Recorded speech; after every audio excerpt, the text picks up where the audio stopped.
Hey, how's it going, guys? Chris Lingham here from Training for Warriors, South Jersey, and today is one of my favorite segments, Ask Coach Chris. I'm here to answer Sherry's question. Sherry came to me via email asking how to put weight training into her tight, already busy schedule.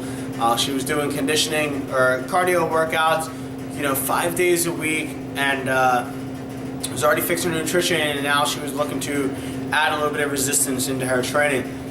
So she asked for my advice, and here's what I feel like when it comes to that. So we don't want to add more days into the training itself, and I understand that sometimes changing your routine can also be something that's not fun either, because if you're already enjoying your workouts, that's just a lot to say in its own. It's already a great thing. Now, you can add in some resistance training, I get that, because if you really want to see results, you're going to have to do strength training. It's part of the game. Now, in our system, to give you an idea, we do 2 days a week, our more strength-based, and then 3 days a week, we do more of a conditioning-based style workout. Now, that's not ideal for every single person. So what I would recommend for somebody like Sherry, who enjoys their cardio workouts, but still wants to get some strength training in, is to take the first part of that workout. So 15 to 20 minutes out of that 55-minute workout, I would say that 2 days a week, or maybe even 3, you start to focus on some strength-based movements. So it doesn't have to be a lot. It could just be enough to start adding some strength and to start building some muscle in the process. So for the first 20 minutes, maybe on Monday, you add in maybe some kind of hip hinge, like a deadlift. So doing some kind of deadlifting, whether it's kettlebell deadlifting or maybe some barbell deadlifting, and then adding in a push movement with that. So push up or some kind of a dumbbell bench press, something that's going to be a little bit more resistance than a traditional TRX or a band press or something like that. But if you're just starting off, building strength in a TRX chest press would work very, very well, because you can kind of make that a little bit harder. So that would be your Monday. So like a deadlift and a TRX chest press could work really, really well.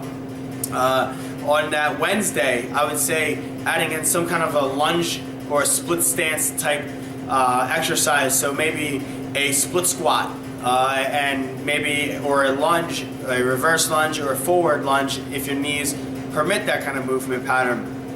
And loading those up and working on 3 to 4 sets, rep range somewhere around 8 to 10 reps, so that you can build strength. And I would pair that up with some kind of pulling motion that day. So it can be a horizontal pull, like a bent over row or a 3-point row with a dumbbell. You can use TRX straps for an inverted row and go deep, thinking about 8 to 10 reps, really focusing on strength and form.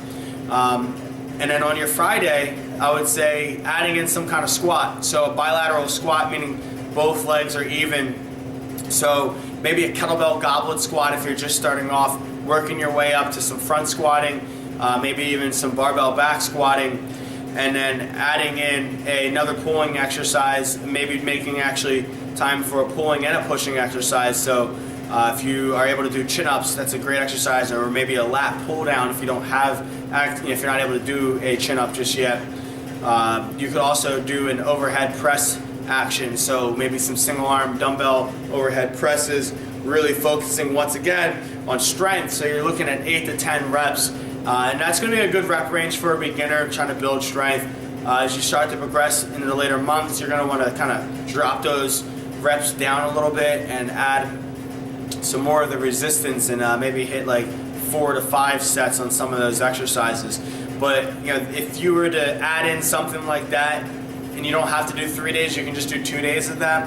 But that would be really, really beneficial for you, just putting that in the first 10, 15 minutes of your workout, so that you can build muscle, and then you can enjoy the cardio, maybe circuit at the end of that training session. It's going to get you great results. It's going to make sure that you're not like changing too many things at one time, and it's going to make your journey a little bit more enjoyable. All right, so I hope that answers your question, Sherry. I appreciate you writing in. And hey, if anyone else out there that's watching this video would like more information or some help with their training, you can email me, chris@tfwsouthjersey.com. I'd be happy to shoot a video answering your questions. So once again, it's Chris Lingham here from Training for Warriors, South Jersey, giving you another episode of Ask Coach Chris. So I'll see you on the next episode.